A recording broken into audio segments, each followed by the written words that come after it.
Hello ma'am, good evening. Hello, good evening.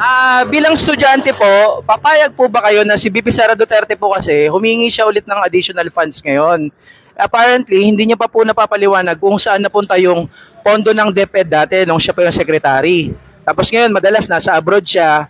Parang hindi siya masyado nagtatrabaho bilang VP. Kayo po ba bilang estudyante, payag po kayo na dagdagan ulit yung pondo niya sa kabila nung hindi niya pa napapaliwanag yung pondo kung saan napunta? For me po, siguro hindi na. Since hindi niya naman na po na i-details kung saan niya po nagastos yung fund nun. And hindi na dapat pagkatiwalaan yung ganun. Yun nga po, hindi na explain kung saan ba na ba nagamit.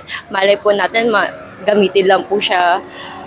Alam niyo na po, corrupt, ganun, ibulisa, yun. So, mas maganda na hindi na, yun po. Importante po bang matuloy yung impeachment trial para malaman po natin yung katotohanan tungkol sa bagay na yan? Opo.